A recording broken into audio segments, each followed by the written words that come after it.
आया है, मैं एक परिचय कराने की कोशिश करता हूँ। हमारे बीच में गजेंद्र चौहान जी उपस्थित हैं, जो कि ऐतिहासिक टेलीविजन श्रृंखला महाभारत से युधिष्ठिर के पात्र चित्रण के लिए जाने जाते हैं। उसके अलावा इन्होंने FTII के अध्यक्ष पद पर भी कार्य किया हुआ है। बहुत सारी मूवीज में इन्होंने बहुत सारे कैरेक्टर्स प्ले किए हुए हैं और इसके अलावा अपनी संस्कृति और अपने देश के बारे में जहाँ कुछ भी प्रोग्राम होता है उसको पुरजोर समर्थन करते हैं और अपना टाइम देते हैं। मूवीज जो इन्होंने, कुछ मूवीज का मैं नाम लेने जा रहा हूँ जहाँ पर इन्होंने बड़े अच्छे अच्छे कैरेक्टर प्ले किए हैं, जैसे मेरे जीवन साथी, बरसात, अंदाज, परवाना, हिम्मत, मोहिनी, डांसर। इन्होंने अपने कैरेक्टर से उस पात्र को जीवंत कर दिया है। अभी पंडित लक्ष्मी चंद्र स्टेट यूनिवर्सिटी में वाइस प्रेसिडेंट के पद पर कार्यरत हैं, वाइस चांसलर के पद पर कार्यरत हैं। Ishan ji, can you please play the सम्मानित किया गया मान्यवर श्री गजेंद्र चौहान जी का ग्रेटर नोएडा फिल्म महोत्सव को निभाया और एक किरदार जो है महाभारत में युधिष्ठिर का किरदार, उसका अभिनय कर उसे जीवंत कर दिया। अब मैं माननीय गजेंद्र चौहान जी को उनके वक्तव्य के लिए मंच पर आमंत्रित करती हूँ। वे अपने लंबे अनुभव से कुछ विशेष बिंदु निकालकर हम सभी का मार्गदर्शन करेंगे।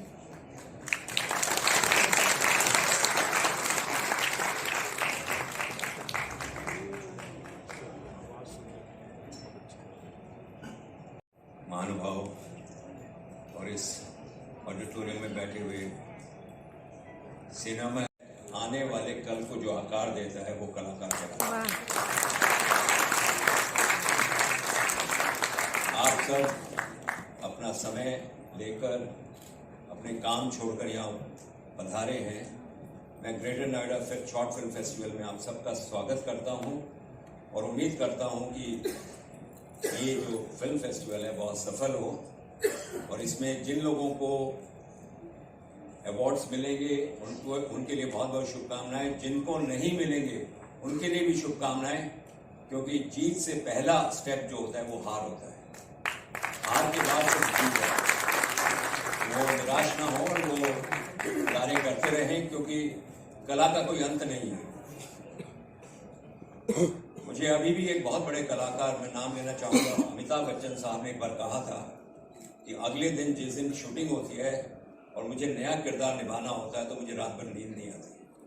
अगर 80 साल के एक कलाकार को ये हाल है तो वाकई में वो नींद आनी भी नहीं चाहिए, क्योंकि कलाकार जो है बहुत इनोवेटिव, क्रिएटिव, बहुत सारे आइडिया सोचता रहता है। और उनका कहना ये था कि जब तक पहला शॉट नहीं हो जाता और डायरेक्टर ओके नहीं करता, मेरे दिल में बेचैनी रहती है। तो जब तक वो सुर कलाकार का उस डायरेक्टर के साथ मैच नहीं करता, तब तक जो है थोड़ा अनईजी तो लगता है। हम लोगों को अब आके ये लगता है कि वाकई में उनका ये वक्तव्य बहुत सत्य है।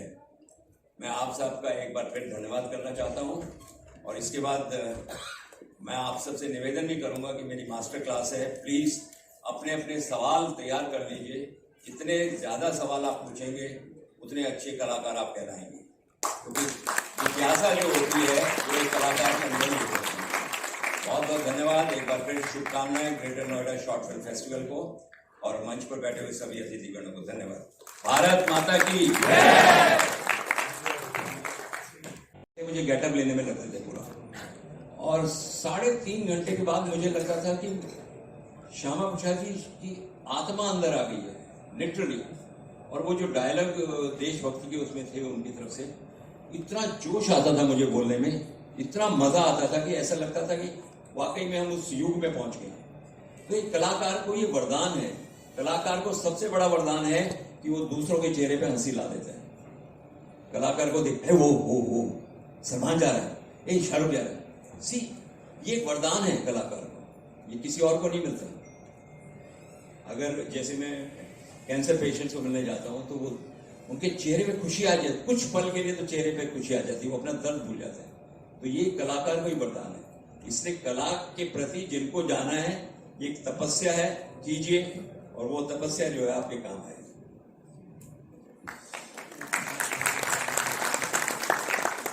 तो जैसे आपने बताया कि जब भी कैमरा को एक कलाकार फेस करता है तो एक ट्रांस हम कह सकते हैं कि जो भी किरदार वो निभा रहा है उस ट्रांस में वो कंप्लीटली चला जाता है और एक तरीके से वो ना होकर के जो किरदार है उसके अंदर परिवर्तित हो जाता है। तो अब हम अगर आपके जो फिल्मी सफर से अगर हम महाभारत की तरफ आए और जो उसमें ऐतिहासिक किरदार आपने जो है धर्मराज युधिष्ठिर का निभाया और आपने अभी हमारे साथ में साझा किया कि किस तरीके से पहले जो आपका जो आपको रोल जो आपके लिए निश्चित हुआ वो भगवान श्री कृष्ण का हुआ, लेकिन अब इसे क्या कहें, धर्मराज युधिष्ठिर अगर इस चीज को देख रहे हो कि उनका सौभाग्य कहें कि आपको जो है उनके रोल में जो है वो आ पाए, या नीतीश भारद्वाज जी का सौभाग्य कहें कि आप साउथ की फिल्में करने चले गए जिस वजह से उनको वो रोल मिल गया।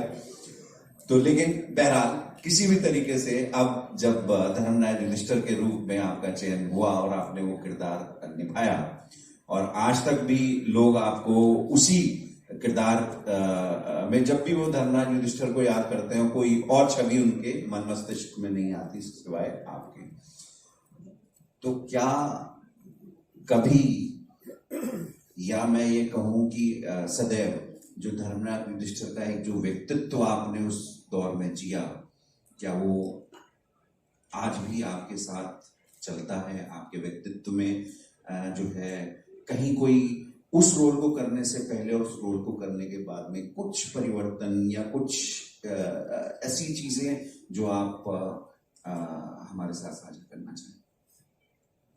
देखिए, मैं ये मानता हूँ कि किसी कलाकार के लिए किसी भी रोल का परमानेंट परफेक्ट नहीं होता, क्योंकि दिन में दूसरा रोल भी करना होता है, अगले दिन अलग शूटिंग करनी होती है। तो ये हमारा मोमेंटरी होता है, जैसे अब बिजली का स्विच होता है, आपने बंद कर दिया तो आप कट ऑफ हो गए, ऑन कर दिया तो वापस उस रोल में आ गए। कलाकार इसीलिए कहते हैं ना, कलाकार होना बड़ा मुश्किल होता है, बड़े 100 सौभाग्य एक साथ मिले तो कलाकार बनता है आदमी। तो मुझे नहीं लगता ऐसा कुछ हुआ होगा, लेकिन हाँ मैं ये कह सकता हूँ कि मेरा जो परिवार है आज की लैंग्वेज में कहते हैं बहुत ऑर्थोडॉक्स फैमिली से है, पुराने विचारों की फैमिली से है। शायद वो मुझे बहुत काम आया है। जैसे हमारे फादर साहब जो थे वो झूठ बोलने से बहुत चढ़ते थे, शायद क्योंकि मुझे याद है जब आपने ये बात की कि नीतीश भारद्वाज का सौभाग्य रहा, ऐसा नहीं है। मेरा और नीतीश का 7 बार साथ में ऑडिशन हुआ, 7 टाइम्स, और जो 6 बार है हम लोग इक्वल मार्क्स पे आए। 7वें राउंड में क्या हुआ कि रवि चोपड़ा ने एक पॉइंट पुट अप किया और मुझे लगता है वो सही भी थे अपने उस पॉइंट में। मुझे ये गम नहीं है कि मेरे हाथ से कृष्णा निकल गया, लेकिन उनका जो जस्टिफाइड पॉइंट था, उन्होंने कहा कि मुझे नीतीश की आंखों में चालाकी दिखती है और इसकी आंखों में सत्यता दिखती है, मुझे लगता है इसको युधिष्ठिर दिया जाए और उसको कृष्ण दिया जाए। ये अब मेरे लिए एडवांटेज बना या डिसएडवांटेज बना मैं नहीं कह सकता, लेकिन ये लाइन रवि चोपड़ा साहब ने कही थी जिसकी वजह से मुझे इस किरदार में शिफ्ट किया गया। बट जैसे पारिवारिक पूजा पाठ होता है, हमारी फैमिली जो है बहुत पूजा पाठ वाली है। जैसे हम एक गांव से बिलोंग करते हैं, हमारे यहाँ अंडा तक भी यूज नहीं किया जाता, शराब तो बहुत दूर की बात है। और आज भी लोग कहते हैं कि फिल्मी दुनिया तो बहुत बिगड़ी हुई है, लेकिन मैंने 41 साल का कैरियर फिल्म इंडस्ट्री में गुजारा है। कभी नॉनवेज नहीं छुआ, कभी शराब नहीं। मैं ये नहीं कहता आप मत खाइए आप, मैं आपके लिए रोक नहीं लगा रहा हूँ, लेकिन मैं अपना कंट्रोल बता रहा हूँ कि मैंने ये बाई बर्थ है मेरे अंदर। तो कुछ चीजें जो होती है, कुछ मैं ये एक कह सकता हूँ कि मेरा संयम और सहनशीलता जो है इस रोल के बाद थोड़ी बढ़ गई। तो मैं चीजों को थोड़ा टॉलरेट करके उसका फैसला लेने में थोड़ा समय लेने लगा। शायद ये युधिष्ठिर की क्वालिटी मेरे अंदर डेवलप हुई या नहीं हुई, या पहले से थी वो डेवलप हो गई, मैं इसके बारे में कहना बड़ा असंभव सी बात है। लेकिन हाँ, आज अगर कहीं भी जाता हूँ तो मुझे लगता है इस हिंदुस्तान के 90% लोग युधिष्ठिर के नाम से पुकारते हैं मुझे, गजेंद्र बहुत कम लोग जानते हैं। तो वैसे भी कोई बुराई नहीं है, अच्छा रोल ही था, तो बुलाने दीजिए, कोई फर्क नहीं पड़ता उससे। एनीवे, मेरे लिए बहुत मान सम्मान की बात है कि ऐसे किरदार के साथ मुझे जोड़ा गया। धन्यवाद। बिल्कुल, ये आपने जो अभी बात हमारे साथ साझा की कि जब नीतीश भारद्वाज जी का और आपका ऑडिशन हुआ और 9 बार 8 बार 6 बार आप लोग जो है बिल्कुल जी, और फाइनली एक पॉइंट रेज किया गया कि आपकी जो आंखें हैं उनके अंदर सत्यता जो है वो नजर आती है और उनकी आंखों में एक नटखट कह लें चीज जो है वो नजर आती है। तो बिल्कुल मैं अभी बहुत पास में आपके बैठा हूं और मैंने भी ये चीज ऑब्जर्व की, जो एक साफ गोई, एक सच्चाई जो है वो आपकी जो पर्सनैलिटी है पूरे व्यक्तित्व से परिलक्षित होती है। जो युधिष्ठिर का व्यक्तित्व था बिल्कुल ये कह लीजिए कि वैसे युधिष्ठिर का अर्थ पता है आपको जी, जो व्यक्ति युद्ध में भी स्थिर हो, मतलब महाभारत का इतना बड़ा युद्ध हुआ, उसमें भी उन्होंने संयम और सहनशीलता के साथ विजय प्राप्त की। तो ये उनका अर्थ है कि युधिष्ठिर नहीं होता, युधिष्ठिर है, एक वर्ड है युधिष्ठिर, युद्ध में भी स्थिर। तो महाभारत से बड़ा तो कोई युद्ध हुआ नहीं आज तक, तो उसमें भी वो जो स्थिर रहा हो, अपने माइंड को बैलेंस रख के लड़ा हो, तो ऐसे आदमी को हराना बड़ा मुश्किल होता है। तो अब यहाँ जितने भी हमारे जो अतिथि हैं उपस्थित हैं, मैं सुन भी रहा था, उन सब लोगों की इच्छा है कि कुछ उस ऐतिहासिक जो किरदार के कुछ डायलॉग्स जो हैं वो ऐसा जो मोटिवेशन भी दे, क्योंकि महाभारत जैसे आपने कहा केवल देखने की चीज नहीं है, वो उसमें बहुत सारी ऐसी शिक्षाएं हैं जो व्यक्ति अपने जीवन में उतार करके सफलता की ओर बढ़ सकता है। और आपने जो युधिष्ठिर का जो किरदार उसमें निभाया है, उन्होंने बहुत सारे संवाद ऐसे बोले हैं जिसको एक व्यक्ति अपने जीवन में एक शिक्षा के रूप में उतार सकता है। तो ऐसे ही आपके स्मरण में कुछ संवाद आते हो जो यहाँ उपस्थित लोगों को, युवाओं को कुछ मोटिवेशन, कुछ इंस्पिरेशन दे सकते हैं, कुछ शिक्षा दे सकते हैं, तो वो जरूर सुनना। आपकी बस 35 साल हो गए महाभारत को। एनीवे, जो थोड़ा बहुत याद है वो सुना देता हूँ आपको। आपको लगेगा कि ये युवा शक्ति जो बैठी है, इन्होंने कोरोना काल में जरूर देखा होगा। देखा है ना आप लोगों ने? हाथ खड़े करके बताओ, ऐसे नहीं। किस किस ने देखा है? महाभारत देखा है? तकरीबन सभी लोगों ने देखा है। और किस किस ने किया है?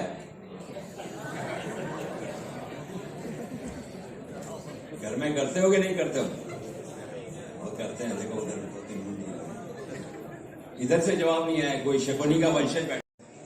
प्रसंग है जहां धारावाहिक के अंदर है कि जहां पांडव जो है वनवास जाने की तैयारी कर रहे हैं। उस समय भीम कोई प्रश्न करते हैं, फिर अर्जुन करते हैं, नकुल सहदेव करते हैं। मजे की बात यह थी कि सब प्रश्न जो करते थे वो युधिष्ठिर से करते थे और जवाब दे दे के थक गया, सबको मना के थक गया। तो उस समय द्रौपदी का एक प्रश्न आता है और ये अकेला संवाद है पूरे महाभारत का जिसमें प्रभु श्री राम का जिक्र किया गया है। मतलब ये शुरू ही उनके नाम से होता है। तो द्रौपदी कहती है कि हम क्यों वनवास जाएं, वो क्यों नहीं जाएं। उस समय ये सब भाइयों को और पांचाली को समझाते हुए कहा था कि मृग सोने का नहीं होता। फिर भी वो उसके आंखें पर चले गए। तो क्या वो केवल लोभ था? क्या स्वयं सीता जी ये नहीं जानती थी कि स्वर्ण मृग चिकारे जैसा कोई पशु नहीं होता? जो होने वाला होता है पांचाली, वो हमारे कर्मों का परिणाम होता है। उसे ना तुम रोक सकती हो, ना अर्जुन के बाण रोक सकते, ना भीम की गदा। इसलिए यहां से चले चलो, क्योंकि ज्येष्ठ पिताश्री को प्रतीक्षा करवाना मर्यादा का उल्लंघन होगा। चलो चलो।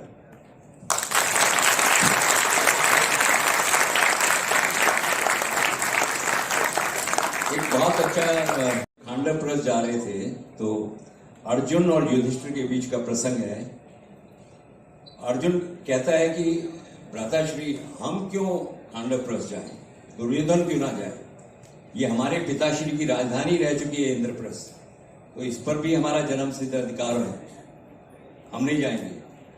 तो युधिष्ठिर उसे समझाते हुए कहते हैं कि अधिकार शब्द का अर्थ इतना साधारण नहीं होता अर्जुन, अधिकारों के लिए दाम चुकाने पड़ते हैं।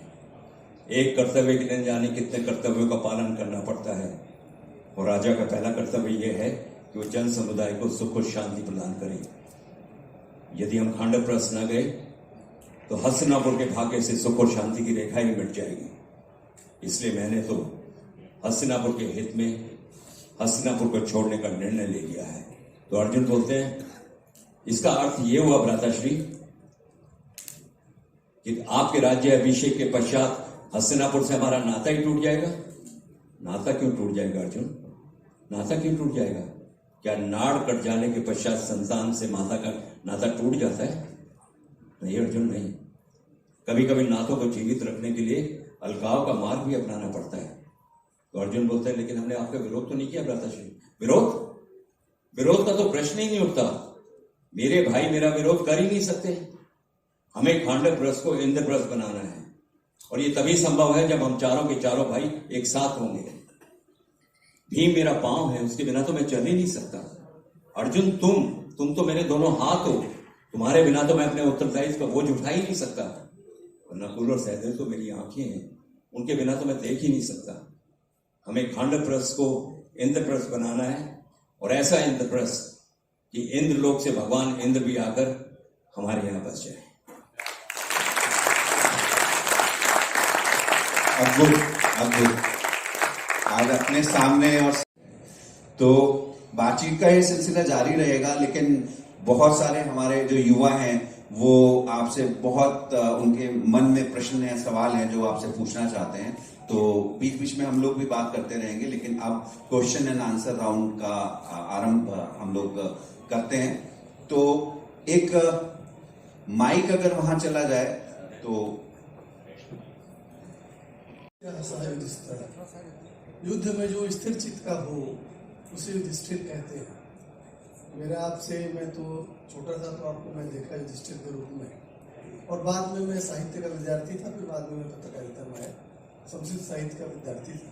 एक बहुत ही सुंदर प्रसंग है यक्ष युधिष्ठिर संवाद, जिसको आपने बहुत ही सुंदर ढंग से जिया है। जब यक्ष के प्रश्न का उत्तर पांडव नहीं दे पाते आपको छोड़ के, तो उनकी मृत्यु होती है जल के सेवन से। तो यक्ष आपसे प्रश्न, मतलब युधिष्ठिर से प्रश्न करते हैं कि इस संसार में सबसे बड़ा आश्चर्य क्या है? 3 आश्चर्यों में इसी विषय को आपके मुझसे सुनना चाहते हैं। वाह, बहुत सुंदर प्रश्न। सबसे बड़ा आश्चर्य ये है कि हर व्यक्ति ये जानता है कि मृत्यु उसके जीवन का अंतिम क्षण है, परंतु फिर भी ये सोचता रहता है काश ये अंतिम क्षण ना हो। जी, मेरा आपसे निवेदन है कि आप प्रश्न जो है वो पूछें, थोड़ा संदर्भ को कम रखें, क्योंकि ज्यादा आपने जो शुरुआत की है ये समस्या में बहुत पूरी तरह फंसा हुआ है। इस समस्या में इस संसार का हर आदमी, हर भारतीय जो है छोटा सा था जब उसने महाभारत देखी थी, सिवाय मेरे। अपने क्वेश्चंस को सभी लोग क्रिस्प और कंसाइज, लेकिन संक्षिप्त में एकदम डायरेक्ट क्वेश्चन पूछिए, टू द पॉइंट। बिल्कुल, उससे ज्यादा लोगों को समझ। एक दिन तो हद हो गई। एयरपोर्ट पे मैं खड़ा था, कहीं जा रहा था, तो एक 90 साल की एजेड अम्मा सर पे कपड़ा रखी, मेरे पैर छू लिए और आके बोलती है बेटा तेरे को बचपन में देखा था। अम्मा, अगर तुमने बचपन में देखा था तो मैं प्रश्न से पहले संक्षिप्त अपना नाम बताएं और छोटा सा क्वेश्चन करें। Sir good afternoon. सर मेरा नाम ईशान श्रीवास्तव है। सर मैं मास कॉम डिपार्टमेंट 3rd ईयर का स्टूडेंट भी यहाँ। सर मेरा आपसे क्वेश्चन था, बेसिकली 2 क्वेश्चन थे। सर हम जब भी कृष्ण जी को याद करते हैं, कृष्ण जी के कैरेक्टर को याद करते हैं, तो 2 छवियां हैं जो दिमाग में आती हैं। एक सर आती है सबसे ज्यादा नीतीश भारद्वाज सर की, जिनके साथ आपने काम किया था, और सर अब दूसरी भी एक छवि आती है सौरभ राज जैन की, जिन्होंने कृष्ण जी का कैरेक्टर सर प्ले किया था अभी स्टार प्लस पे जो महाभारत आई थी उस पे सर आपको क्या लगता है कि क्या सौरभ राजजैन जी जस्टिस कर पाए थे कृष्ण जी के कैरेक्टर के साथ? और सर दूसरा क्वेश्चन सर ये था कि आपके एक साथी थे प्रवीण कुमार जी जिन्होंने भीम का कैरेक्टर निभाया था। सर मैंने सुना कि बहुत ही ह्यूमरस थे, तो उनसे जुड़ा अगर कोई ह्यूमरस इंसिडेंट आप बता पाए तो। कपिल शर्मा शो देखा लगता है। सही बात है। उसी से प्रश्न निकाल के देखिए, किसी भी कलाकार के ऊपर चीटाकशी करना मेरे नेचर में नहीं है। सौरभ ने भी उतना अच्छा किया, नितेश ने भी अच्छा किया। हर कलाकार को जो रोल मिलता है वो उसे जस्टिफाई करने की कोशिश करता ही है, और जितनी उसमें कैपेसिटी होती है उसके हिसाब से उसे जस्टिफाई करता है। हाँ, दूसरा प्रश्न इन्होंने नहीं पूछा पॉपुलैरिटी का। पॉपुलैरिटी का चार्ट अलग होता है। बहुत सारे एक्टर ऐसे होते हैं जो बहुत कमजोर होते हैं अपने काम में लेकिन पॉपुलर हो जाते हैं। तो ये तो समय का खेल है, और मैं नहीं मानता कि किसी ने अनजस्टिफाइड किया हो। दोनों ने जस्टिफाई करने की कोशिश की है। और जहां तक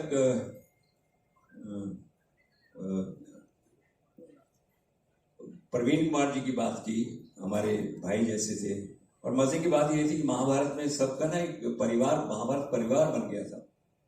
एक दूसरे के बगैर सारा दिन शूटिंग करने के बाद घर जाके फिर फोन पे लग जाते थे सब एक दूसरे के। तो प्रवीण जी जो थे वो पंजाब से थे, तरन तारण से, और बड़े ह्यूमरस थे एक्चुअली। उनका जो ह्यूमर था वो ठेठ पंजाब का था। उनका तो वो बहुत मशहूर सीन है हनुमान जी का और प्रवीण कुमार जी का। मैं उस शूटिंग में मौजूद था एक्चुअली। कालिया मैदान है फिल्म सिटी के अंदर, उसमें चल रहा था। और हनुमान जी जो है काफी एजेड, दारे जी को लिया था और वो लेटे हुए हैं, और प्रवीण जी चल के आते हैं तो देख पूंछ के सहारे देखते हैं किसकी और पहुंचते हैं तो एक कोई वानर लेटा हुआ है ओल्ड एज में। तो वो बोलते हैं, ए वानर मुझे दर्शन दो, बताओ कि तुम कौन हो। तो मैं दर्शन नहीं दूंगा, दादाजी अपने टोन में, कृपया आप दर्शन दे। ये भी पंजाबी बोल रहे हैं, वो भी पंजाबी, सब लगा कि महाभारत पंजाब में हो रही है। और बोलते बोलते एंड में जब दादाजी बोलते हैं कि मैं हनुमान हूं, उस युग से इस युग तक हूं, तो प्रवीण जी बोलते हैं मुझे पहले से अनुमान था कि आप हनुमान हैं। और प्रवीण जी के तो जोक्स हमने इतने सुने हैं उनसे महाभारत की शूटिंग में। एक्चुअली शूटिंग में मजा ही उनके जोक्स का बहुत आता था। हम लोग लंदन जा रहे थे शोज के लिए, और बॉम्बे एयरपोर्ट पे अर्जुन जो बने थे उनकी वाइफ उनको छोड़ने आई थी, और प्रवीण जी दिल्ली से गए थे, तो हम सब एक ही फ्लाइट से लंदन जा रहे थे बॉम्बे से। तो मैं अंदर चला गया और प्रवीण जी भी आ गए। प्रवीण जी ने मुड़ के देखा, अच्छा एक दूसरे के बगैर रहते नहीं थे। मेरे को बोलते वो किधर है? मैंने कहा यार उसकी वाइफ आई है, वो बेचारा वाइफ को कंसोल कर रहा है और थोड़ा मिल रहा है। क्यों? वो कि भारत छोड़ो आंदोलन से जा रहा है। तो उनकी जो सेंस ऑफ ह्यूमर थी दैट वाज टू गुड। एक और किस्सा मुझे याद है प्रवीण जी का।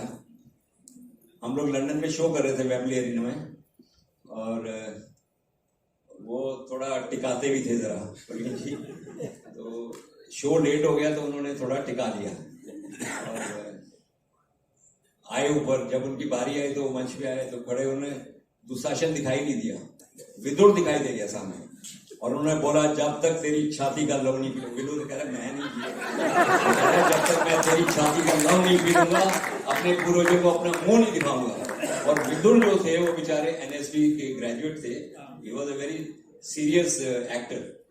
तो पीछे आके उन्होंने बोला विदुर पाजी की कर दे हो यार तुसी, मैं विदुर है यार, दुशासन ने बोल रहा सी डायलॉग। पता प्रवीण जी का जवाब क्या था? ओए विदुर गल सुन, सारे धोतीआड़े एक ही लगते हैं अंग्रेजा में, इन्होंने की बड़ा केड़ा विदुर है केड़ा।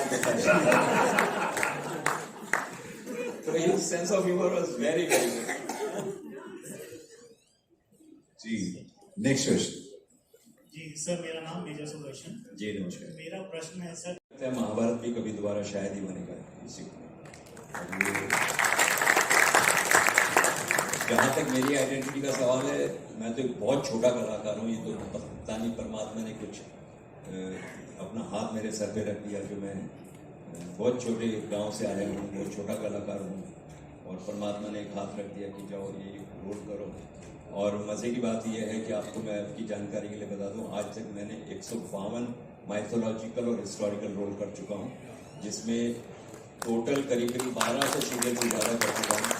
मैं एक सीरियल करने मुंबई गया था और 1200 सीरियल क्रॉस हो चुके हैं। और अभी भी मेरा एक नया सीरियल बन रहा है अवंतिका, इसकी शूटिंग चल रही है, बीच बीच में मैं मुंबई जाता रहता हूँ।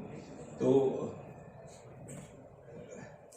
आइडेंटिटी अगर किरदार की परफॉर्म करते हुए नजर आ जाए तो फिर वो किरदार में नहीं है। इसका मतलब आपको अपने आप को क्या, एक बहुत ऑर्थोडॉक्सी लाइन है हमें जो एक्टिंग में सिखाई जाती है कि डूब जाओ सिचुएशन में, डूब जाओ।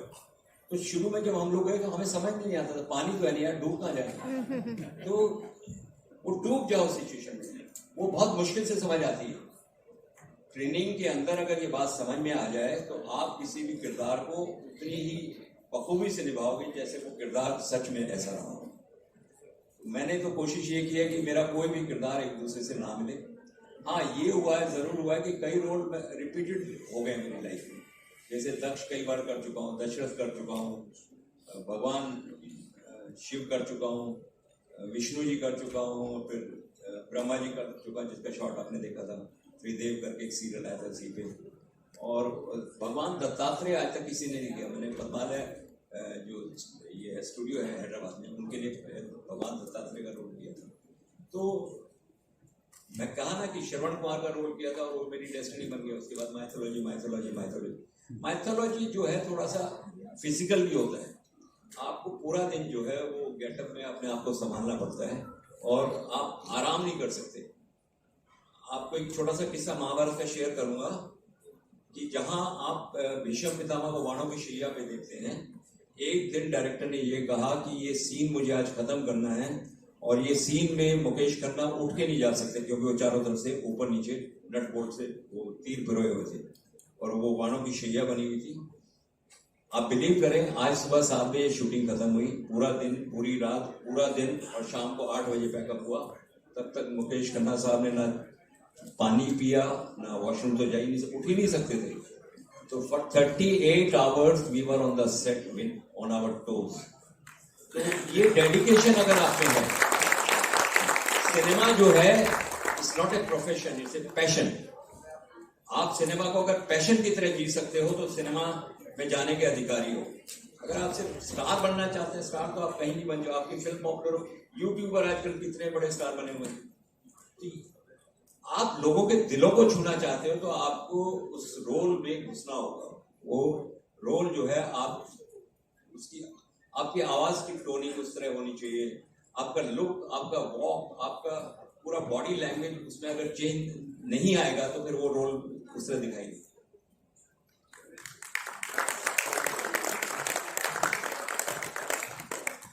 शुभ संकेत हो गया है उधर से कि समयावधि जो है वो तकरीबन समाप्ति की तरफ है, लेकिन हम एक क्वेश्चन का और जो है वो ले सकते हैं। तो सिर्फ एक question.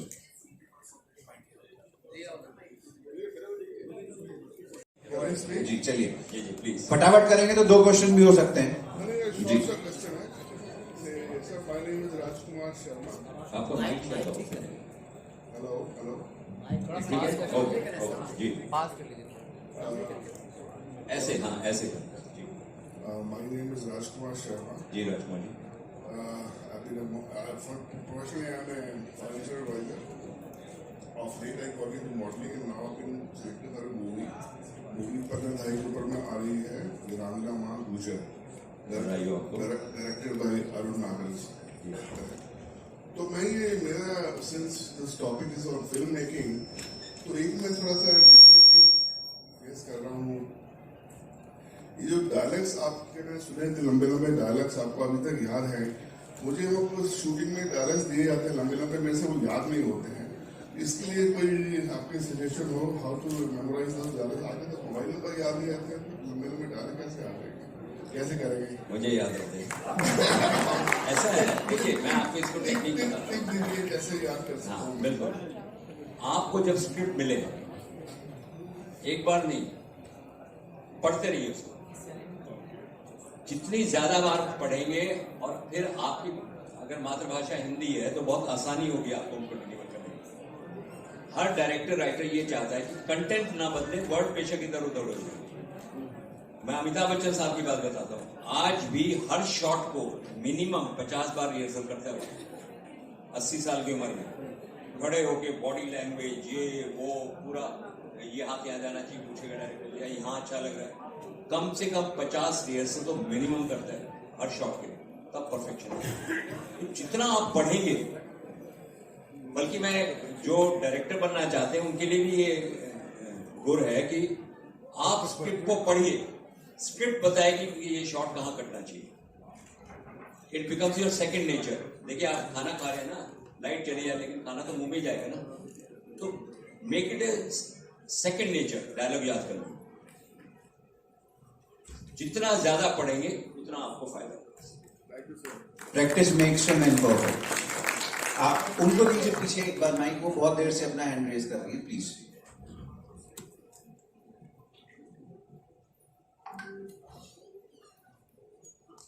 Thank you, sir. So my question to you is that we all know with age we get different experiences and perspectives in our lives. So if you have to play Yudhishthir today, then how it will be different from the time you have played there? See, cinema is a teamwork basically. मुझे second time क्या कई बार offer हो चुका है ये role, मैंने करने से मना कर दिया, क्योंकि एक तो वो टीम नहीं होगी। हेमा जी ने अपने बैले के लिए, द्रौपदी जो बैले बनाया उसने मुझे ऑफर किया था कि युधिष्ठिर आप करोगे, और वो द्रौपदी खुद कर रही थी। मैंने कहा हेमा जी या तो आप डुप्लीकेट लगोगे या मैं डुप्लीकेट लगूंगा, इसलिए I will not perform the same role. You want to give me a different role, welcome, no problem, but I will not play Yudhishthir again. एक फिल्म में ऑफर आया था मुझे कि what money you want? I said money is not important. I will not play this role in a different setup ever in my life. So setup जो होता है उस setup में ही मैं वो रोल जो है वो सच पाया। अब different setup में करूँगा तो अच्छा नहीं लगेगा। सेम रूपा कांगली होनी चाहिए, सेम अर्जुन होना चाहिए, सेम। तो हमने एक फिल्म भी की थी इसके ऊपर, बर्बरिक, उसमें सब ओरिजिनल कैरेक्टर्स लिए थे, इसलिए हम लोगों ने उसको रिक्रिएट किया था। इसलिए मुझे ऐसा लगता है कि दूसरे सेटअप में मैं नहीं करूँगा। लास्ट क्वेश्चन मेरी तरफ से। मेरा नाम विमलेश है जी। और मैं जानना चाहता हूँ कि आपका एफटीआई में इतना विरोध होने के बावजूद आपका जो रजिस्टर का रोल आपने किया था उसका कुछ पक्ष आया जिसके कारण स्थिर रहे वहाँ पे? मेरे से ज्यादा युधिष्ठिर का रोल जो है सरकार निभा रही थी। आपका भी था उसमें, आप अभी अडिग रहे वहाँ पे। हाँ बिल्कुल, दूसरा लोग हिल जाता है। नहीं, देखिए जिस गार्जियन का या बड़ों का हाथ सर पे होता है ना, तो फिर दुआएं मिलती हैं, आशीर्वाद मिलता है, और वो आशीर्वाद मेरे लिए काम किया। सरकार चाहती तो मुझे 1 मिनट में हटा सकती थी, लेकिन सरकार को ये भरोसा रहा होगा कहीं ना कहीं कि भाई ये काम तो अच्छा करेगा। और वही मैं आपसे कह रहा था कि कैग रिपोर्ट आप गूगल पे जाइए, 2017 एफटीआई है, उसमें ये लाइन मोटे मोटे अक्षरों में अलग से लिखी गई, the best work done at FTI till date is under the chairmanship of Gajendra Chauhan. ये लाइनें पार्लियामेंट में पड़ी गई। तो देखिए, काम, सरकार को ये भरोसा था कि मैं काम तो करके आऊंगा चाहे कुछ हो जाए। हाँ, हटाना लगाना ये सरकार का काम है, जो भी आदेश होता है। जैसे अचानक मुझे आदेश दिया कि जाओ रोहतक जाओ और वहाँ यूनिवर्सिटी है फिल्म एंड टेलीविजन की, उसको चलाइए, तो आजकल वहाँ ड्यूटी दे रहा हूँ। ये तो आदेश है बड़ों का मेरे लिए, जहाँ भी भेजेंगे। कई लोग कहते हैं कि रोहतक से लोग मुंबई जाते हैं, मुंबई से रोहतक आ गए, तो पर मेरे लिए वो आदेश है मेरे बड़ों का, उसका पालन जरूर करूँगा। धन्यवाद। लास्ट क्वेश्चन लेकर आएंगे। चलिए, no more question after this is the last question. Sir वैसे तो मेरा 2 क्वेश्चन है। मेरा नाम प्रखर है, मैं गोरखपुर से हूँ और इसी कॉलेज में मास कम्युनिकेशन का 2nd ईयर का स्टूडेंट हूँ। मेरा क्वेश्चन ये है सर कि जब हम कोई कैरेक्टर निभाते हैं तो आपने एक बात बोली कि एक कैरेक्टर स्विच ऑन होता है, स्विच ऑफ होता है। जब स्विच ऑन होता है तो हम कैरेक्टर में घुस जाते हैं, स्विच ऑफ होता है कैरेक्टर से बाहर निकल जाते हैं। तो अभी रिसेंटली 15 अगस्त को मैंने एक परफॉर्मेंस किया है जिसमें आतंकवादी का रोल परफॉर्म किया है। उस रोल से मैं बाहर ही नहीं निकल पा रहा हूँ सर। आपने स्विच ऑफ नहीं किया अभी तक? सर स्विच ऑफ हो गया है, लेकिन सर उस रोल से बाहर नहीं निकल पा रहे हैं। तो मैं आपसे सिर्फ पूछना चाहता हूँ, कभी आपने ऐसा कोई रोल किया है जिससे आप कभी बाहर ही नहीं आ पाए, और उसका क्या इफेक्ट रहा है पर्सनली आपको? सहमत नहीं हूँ आपसे, और मेरी जिंदगी में ऐसा कभी मोमेंट आया ही नहीं। तो सर इससे आप अपने उस रोल की मर्यादा समझते हो, इसे ऑफ कर दीजिए अभी, नहीं तो आतंकवादी बन जाएंगे आप। सर एक क्वेश्चन और है सर, एक क्वेश्चन ये है कि आपने बोला कि बलराम का रोल मुझे जब मिल रहा था तो मैंने मना कर दिया, क्योंकि मुझे जब कृष्णा का रोल मिल रहा था तो मुझे वो मिलना चाहिए था, मैं बलराम का रोल नहीं किया। तो सर एक एक्टर को जो भी रोल मिले, ऐसा सब जितने भी अभी बड़ों के साथ काम करता हूँ, जो भी जितने भी टीम के साथ काम करता हूँ, वो बोलते हैं कि जो भी कैरेक्टर मिले तुम्हें, अगर पहले तुम कभी बहुत अच्छा लीड रोल कर चुके हो और बाद में तुम्हें कपड़े बेचने वाला रोल भी मिल रहा हो तो भी कर लो। तो सर जब आपने ये बात बोली तो थोड़ा मुझे याद आया, तो आपसे पूछना चाहता हूँ कि कैसा करना चाहिए। ये हर एक्टर की निजी सोच है, वो जिंदगी में क्या करना चाहता है। कुछ लोग, बहुत सारे एक्टर मुंबई आते हैं और वो कहते हैं कि हम तो फिल्में करने हैं, हम टीवी सीरियल नहीं करने हैं, लेकिन कुछ 8-10 साल के बाद पता चलता है टीवी में भी काम मांगते रहते हैं वो लोग। तो ये तो आपकी यथा शक्ति जो उस पर डिपेंड करता है कि आप कितने समय तक अपने आप को स्टैंड कर सकते हैं। लेकिन कोई भी रोल छोटा बड़ा नहीं होता, रोल अच्छा या बुरा होता है, आप उसे किस तरह निभाते हैं। लेकिन ये बहुत डेंजरस है, आप कह रहे हैं कि मैं उस रोल से बाहर नहीं, बहुत डेंजरस है। आप please no, make it a habit, make it a habit, cut off from the set. Madam बैठी है यहाँ पे, कितना नाम है उनका और क्या एक्ट्रेस हैं। आप अपने आप को स्विच ऑफ करना सीख लीजिए, नहीं तो पर कल आप विलन का रोल करेंगे, घर में आके फिर विलन बन जाएंगे। That switch off system is very bad. अगर स्विच ऑन कर दिया आपने और ऑफ नहीं किया तो लाइट जलती रहेगी, फिर वो रोल बहुत तंग करता है। ये मैं बताऊं, मैं आपसे एक चीज से सहमत हूं कि मैं जब घर पहुंचता हूं सारे दिन की शूटिंग के बाद, तो 1 घंटा मुझे लगता है कोई मुझसे बात ना करे, तो I remind my self actually out of that completely. तो ये एक टेक्निक है, make it a second habit and do it, practice it. आप सभी का भाग लेने के लिए बहुत बहुत आभार। ये सत्र बहुत संवादपूर्ण और बहुत आनंदित करने वाला रहा। माननीय गजेंद्र किसी ने जी का पांचाली के बारे में नहीं पूछा।